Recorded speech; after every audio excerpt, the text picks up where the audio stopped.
Subeng siang teman-teman, pripun kabare? Sehat walafiat toh? Nyampun panas, Bu. Sampun. Oke, niki. Balik beberes, Mbak. Mbak, kuning beberes. Ketemu lagi dengan aku Afif Amar, cah Jowo asli. Ini sedanten, Bu.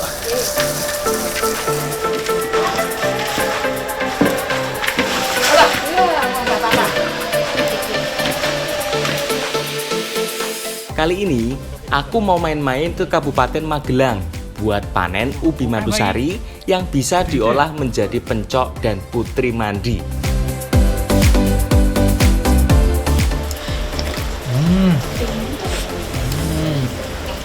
Cetus lagi ya.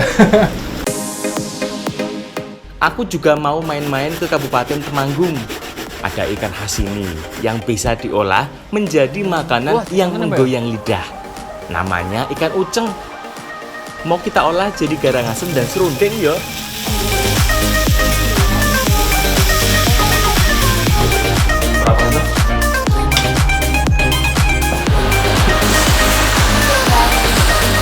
Aku juga mau cobain oseng jangkrik Lombok Ijo.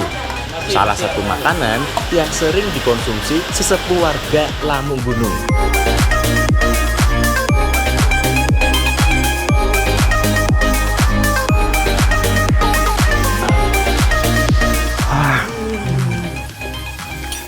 Selengkapnya dijejak anak negeri. Karena alam memberikan banyak manfaat. Ayo, Mbak. Makan, Mbak. Loh, Kak nih.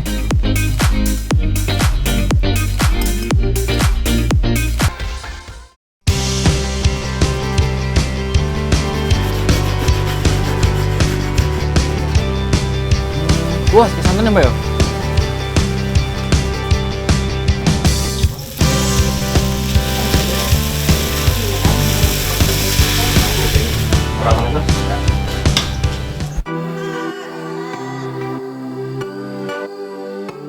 Lur, main-main yuk ke Dusun Lamung Gunung, salah satu desa yang persis berada di kaki Gunung Sumbing. Tapi bukan buat nyari tembakau yo. Udah habis masa panen nih. Sekarang aku mau coba cari serangga yang sering dikonsumsi masyarakat sini sejak zaman dulu. Jangkrik adalah serangga yang masih kerabat dekat dengan belalang. Makanya masih bisa dimakan iki.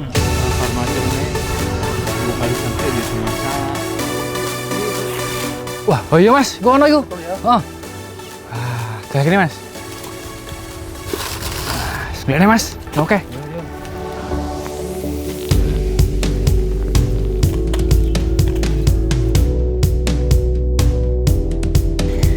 Biasanya jangkrik keluar saat setelah panen. Biasanya bersembunyi di rumput-rumputan seperti ini, Mas ya.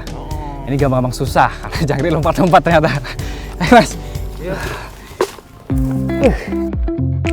Lah wong emang habitatnya mereka ya.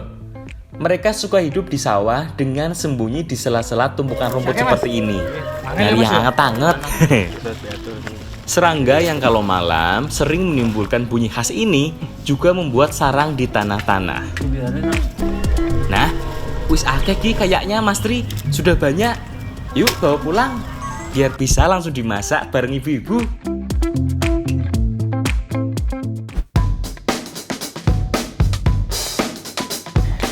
Jadi sebelum diolah, jangkrik harus disangrai terlebih dahulu. Ini gunanya agar bulunya itu hilang dan aroma laungnya itu juga hilang ya, Ma ya?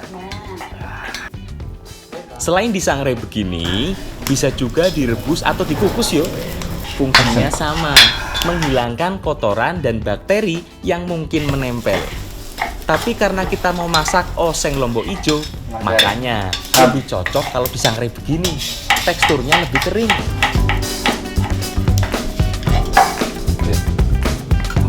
Ini berarti ya kudu sabar ya, Mbak ya? Ya, tak ilangi ya, Mas. Ngilangi sisi ini, Mbak. Jadi setelah disangrai, selanjutnya jangkrik dihilangin kaki dan bagian ekornya. Biasanya ini yang bikin rasa pahit ya, Mbak ya? Makanya harus dihilangin dulu. Nah, kalau sudah dibuang kaki dan ekornya begini kan, nggak gilu yo, alias nggak geli buat orang yang jarang mengkonsumsi jangkrik. Mbak Happy dan Ibu Sri lagi nyiapin bumbu dan bahan lainnya. Semua bumbunya diiris yo, mulai dari bawang merah, bawang putih, tomat, cabai, salam, dan laos. Oh iya, tomat dan cabenya pakai yang masih hijau yo, biar lebih seger nanti rasanya. Ojo lali, yang banyak juga lombok hijaunya. Namanya juga oseng lombok hijau, yo biar makin mantep. Nah, buat bahan tambahannya ada iki, pete dan tempe benguk khas Temanggung. Walah, makin sedep iki. Wes, yuk, dan dimasak. Wis rak sabar aku, Bu. Pertama, tumis dulu bumbu-bumbunya. Sebelum numis bumbu, minyaknya kita kasih garam dulu. Ini biar aromanya nanti makin keluar. Tumis bumbu yang keras lebih dulu, seperti serai, salam, dan laos. Setelah itu baru masukkan irisan bawang merah dan bawang putih. Kalau sudah layu, baru masukkan irisan cabai hijaunya. Wis sedep iki ambune. Saatnya masukkan tempe benguk ya. Salah satu tempe khas Temanggung yang menggunakan kacang koro sebagai bahan utamanya. Masukkan juga tambahan petenya. Pete ini bisa loh bikin makanan jadi tambah sedap. Duh, makin gak kuat aku nahan laparnya. Setelah kasih sedikit gula, tambahkan sedikit air juga, biar nggak gosong. Masukkan juga tomat hijaunya. Terakhir, baru masukkan jangkrik yang sudah disangrai tadi. Aduk-aduk sebentar, dan oseng jangkrik lombok hijau siap dihidangkan. Wah, wis penasaran banget aku, gimana ya rasanya?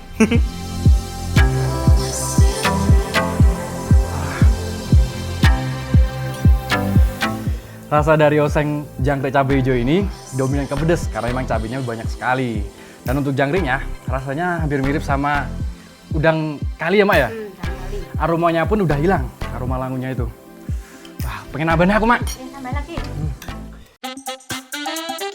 Kalau orang zaman dulu sih masih sering mengkonsumsi belalang atau jangkrik seperti ini. Kalau mau rasanya enak, daripada beli udang yo mending cari jangkrik. Lebih hemat, lebih murah, gampang lagi.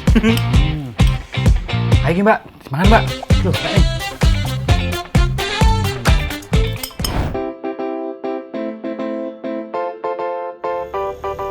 Lur, setelah ini aku mau masak dengan bahan dasar ikan uceng dan kelapa lagi. Tapi kali ini butuh kelapa yang lebih banyak. Makanya aku dan Mbak Ulia mau cari kelapa dulu yo yang banyak. Sekarang lagi mau metik kelapa untuk diolah menjadi berbagai macam olahan. Nah, ini lumayan tinggi. Pokoknya bismillah ya Mbak ya. Pengen nasi. Wah. Agak licin yo. Habis hujan soalnya. Jadi kudu hati-hati. Kelapa adalah salah satu tanaman yang bisa tumbuh hampir di semua tempat. Dari daerah pantai sampai daerah gunung juga bisa tumbuh yo. Hanya saja memiliki karakter yang berbeda. Kalau dari fisik, biasanya warna kulit kelapa gunung lebih hijau dibanding dengan kelapa pantai. Ukurannya juga lebih gede yo. Selain itu, kelapa dari pegunungan biasanya memiliki kandungan air yang lebih banyak serta dagingnya lebih legit dan gurih. Nah, cocok banget iki untuk makanan yang akan kita buat. Yuk, Mbak Ulia, kita bawa dulu kelapanya biar bisa langsung kita masak.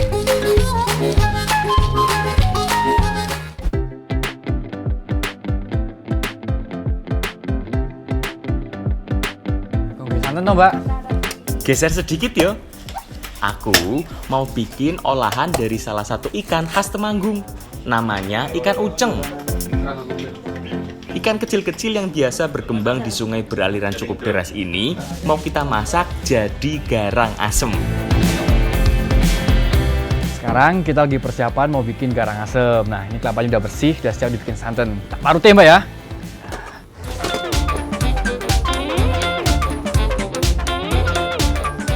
asem adalah makanan tradisional dari Jawa Tengah yang didominasi dengan rasa pedas dan asam. Kalau di daerah Pantura, biasanya menggunakan daging ayam sebagai bahan utamanya. Tapi kalau masyarakat di Dusun Kasihan ini sering menggantinya dengan ikan uceng ini. Salah satu bahan paling penting dalam membuat garang asem adalah santan. Lebih enak kalau santannya kental dan segar. Kalau bumbu-bumbunya sih lebih sederhana. Cukup pakai bawang merah, bawang putih, tomat, dan daun salam. Bumbunya juga cukup diiris tipis dari beto. Nah, ini nih ciri khas dari garang asem. Jadi semua bumbu yang digunakan ini masih segar-segar. Lalu nanti tambahkan juga santan yang masih segar. Nah, ini dijadikan satu dengan cara dibungkus seperti ini. Setelah nanti dikukus. Nah, makanya cara bungkusnya juga harus bener. Daun pisangnya harus disilang seperti ini. Jadi tidak bocor bungkus dari daun pisangnya. Setelah itu tinggal dikukus Kalau masak garang asem ikan uceng ini, ngukusnya tidak perlu terlalu lama. Soalnya kan ikan uceng yang kecil ini cepet matengnya.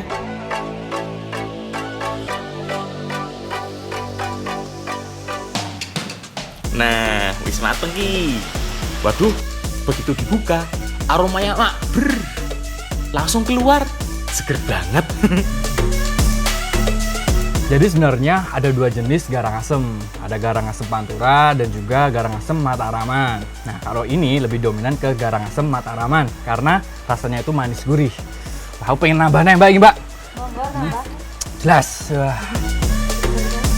Keren Mbak.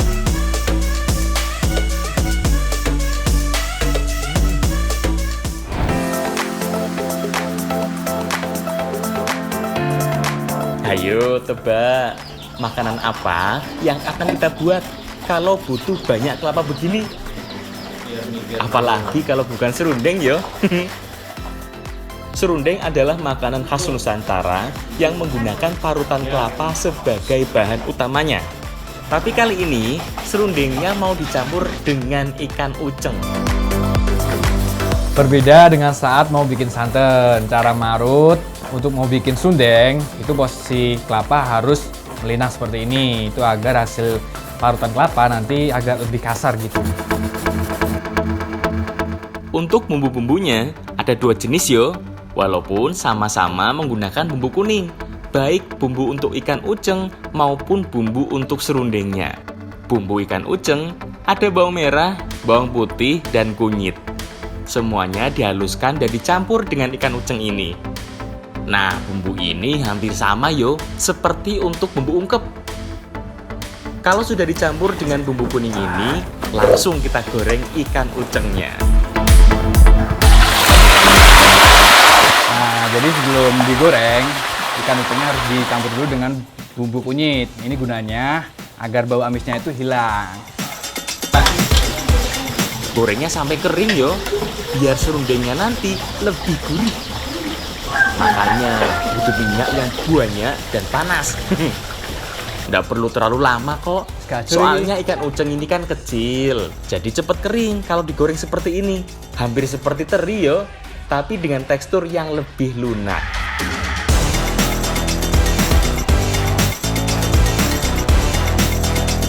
Nah, balik lagi ke bumbunya. Untuk bumbu serundeng beda lagi Soalnya selain bumbu kuning dasar tadi, masih menggunakan tambahan bumbu ketumbar dan kencur. Itu bumbu yang dihaluskan. Kalau sudah halus bumbu-bumbunya, langsung campur ke parutan kelapanya Aduk sampai tercampur rata.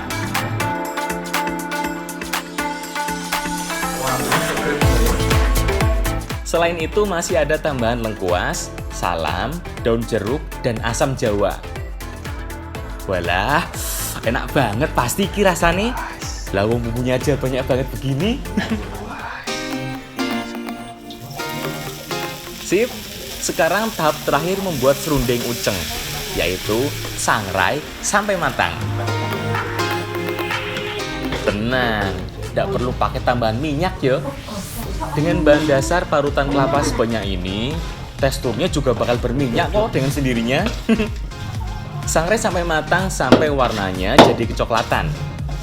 Setelah sundengnya udah setengah mateng, selanjutnya kita masukin ikan ucengnya. Wah, ini aromanya udah menggoda. Wah, nggak sabar buat nyobain nih. Tinggal aduk-aduk dan tunggu sampai parutan kelapanya benar-benar kering.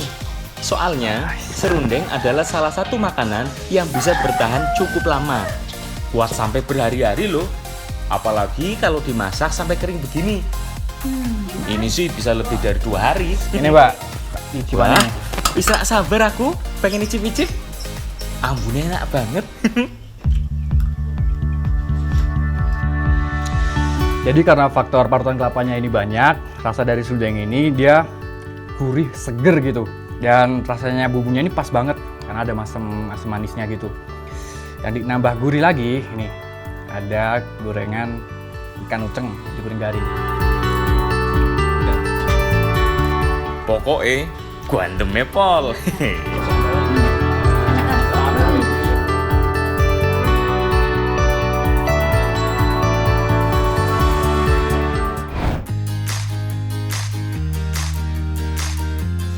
Mumpung lagi di Desa Windusari, aku mau bantu panen ubi dulu.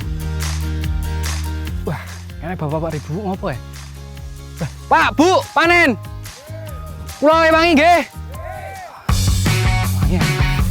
Wah, Nah, itu ada bapak-bapak dan ibu-ibu yang lagi panen. Bentar yo, tak bantu panen dulu.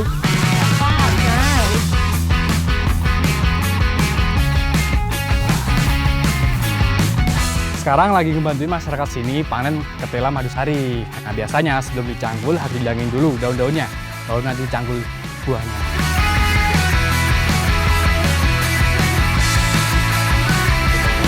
Sebagian besar masyarakat di Kecamatan Windusari, Kabupaten Magelang, menanam ubi madusari ini. Lebih dari 80% dari total lahan yang tersedia.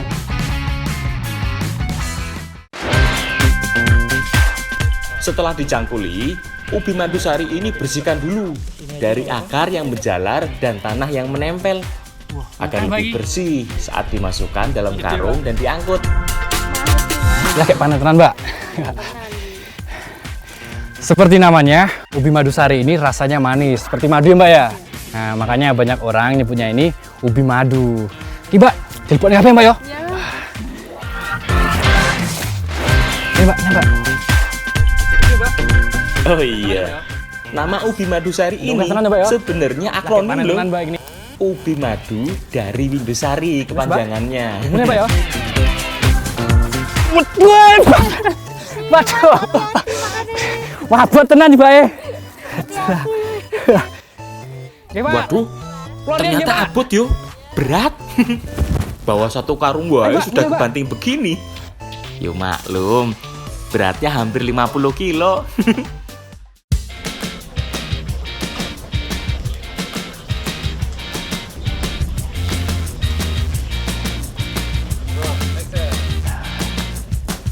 Mas, kayak apa, Bu? Lur, mau bikin salah satu olahan dari ubi madusari lagi yo. Nah, yang ini adalah salah satu jajanan favorit masyarakat Windusari. Namanya Putri Mandi. Wis cokae, Mbak yo. Campurane gusi. Putri Mandi adalah salah satu kue tradisional Indonesia yang berbentuk bola-bola. Di dalamnya ada isian enten-enten dan disiram dengan kuah santan kental. Tambah, Bu. Sebelum membuat putri mandi khas Windusari ini, kukus dulu yo telo atau ubi yang mau digunakan. Pakai 2 jenis ubi, ada ubi yang kuning dan ada ubi yang ungu. Biar putri mandinya nanti jadi warna-warni.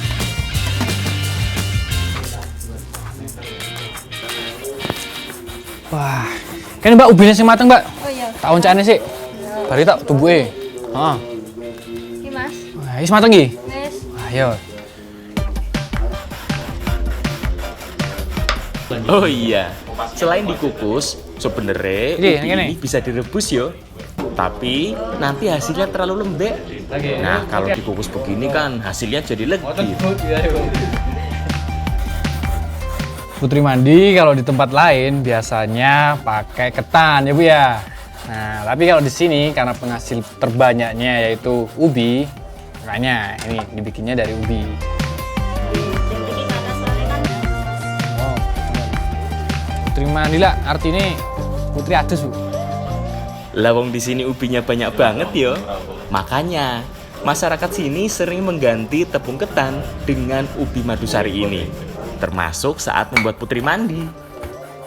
Saya mulai keras ya Bu ya. Kalau sudah ditumbuk begini, jadi lebih kenyal yo teksturnya.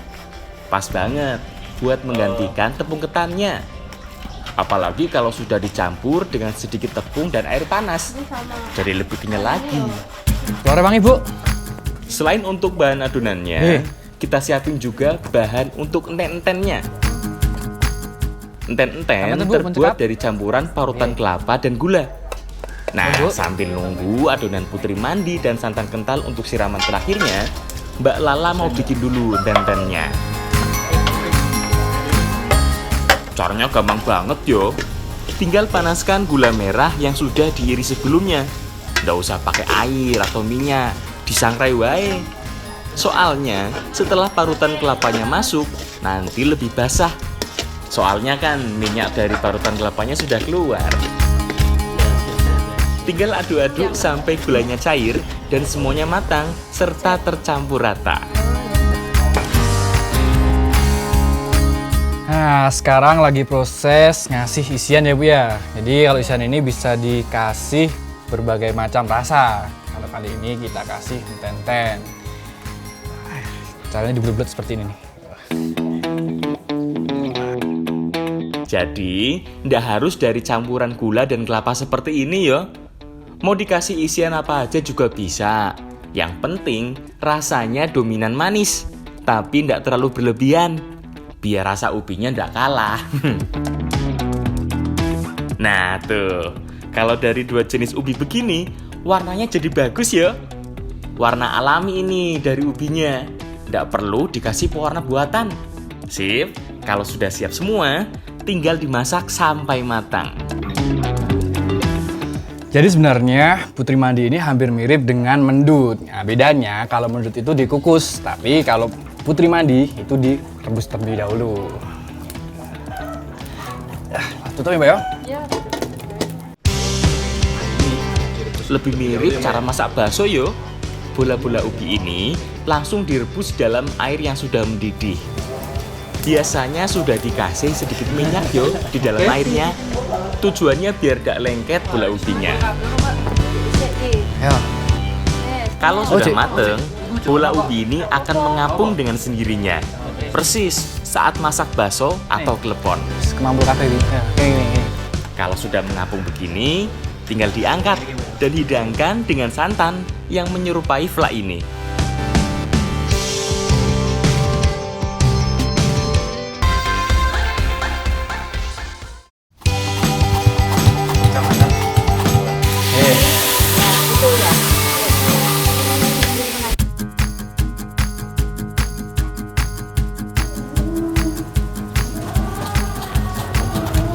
Lur, kali ini aku lagi main ke Desa Windusari, Kabupaten Magelang.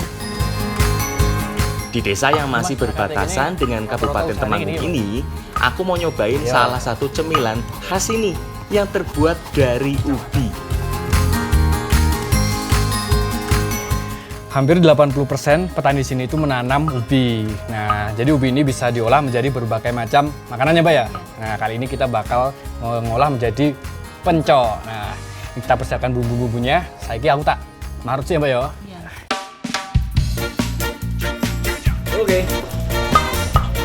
Aku tak marut ubinya dulu ya. Pencok adalah salah satu kudapan tradisional Mari kita yang goreng ya, Pak. bentuknya menyerupai keripik ubi. Tapi bukan keripik ubi biasa.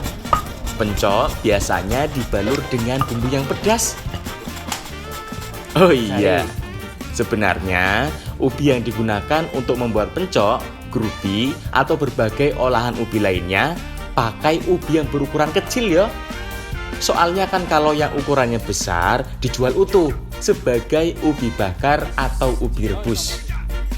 Tapi tenang, biarpun ukurannya lebih kecil, rasanya tetap manis dan enak kok. Kok masih King? Untuk membuat pencok yang rasanya pedas manis, butuh cabai dan gula yang banyak banget. Selain itu, ada juga bawang merah, bawang putih, jahe, dan kunyit. Semuanya dihaluskan lebih dulu. Oh iya, cabai yang digunakan harus sudah direbus dulu, biar lebih awet nanti pencoknya. Kalau masih mentah cabenya, nanti cepet basi ya. Masih ada tambahan juga serai dan jeruk limau sebagai tambahan bumbunya. Banyak juga yo bumbu-bumbunya. Kebayang dong rasane. Selain manis dan pedas, pasti lebih wangi dan sedap nanti. Sip, bahan wis siap. Aku tak bantu goreng ubinya dulu yo.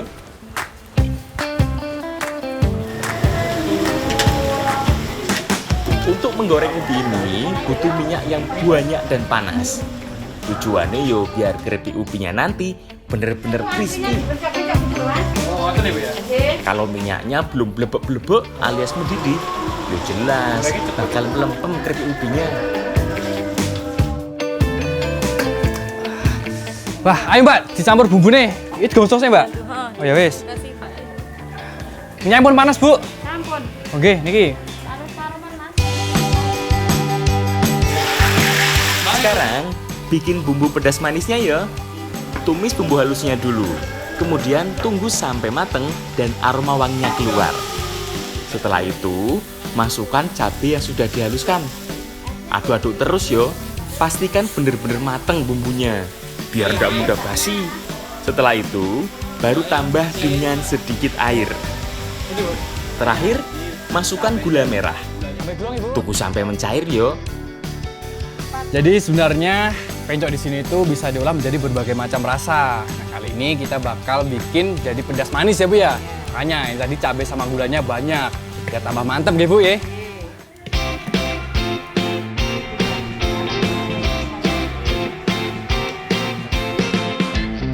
Ojo lali, harus sambil terus diaduk-aduk. Apalagi kalau gulanya sudah mendidih. Jadi setelah bumbunya menjadi karamel seperti ini tandanya keripik ubinya udah siap dicampur jadi satu ya Bu ya. Nah ini Bu, kita campur Bu. Kalau sudah Tonton, jadi Bu. karamel, cairan bumbu pedas manis ini lebih cepat mengental dan gosong ya. Makanya harus cepet diaduk-aduk keripik ubinya. Walah, tampilannya wae udah bikin ngiler ya. Udah pasti enak banget iki. Tapi sabar sih, jangan dimakan dulu. Nih, ayo. Yuk, sekarang kita lahap semua. Mulai dari pencok alias keripik ubi dengan bumbu pedas manis tadi.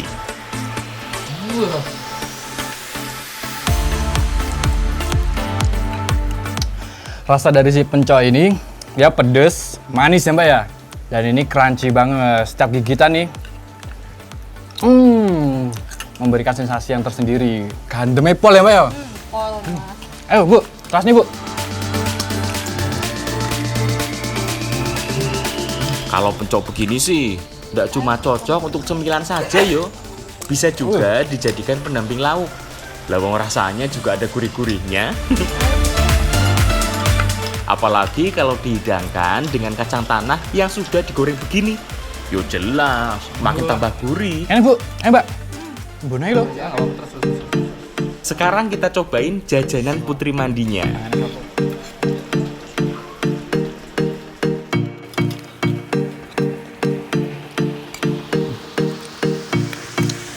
Tekstur dari Putri Mandi ini dia kenyal dan rasanya dia lebih manis ya Bu ya. Namun rasa dari ubinya itu nggak kalah. Dan ini yang bikin lebih lumer tambahan santannya. Enak banget ya Bu ya. Ayo Bu, tinta nih Bu.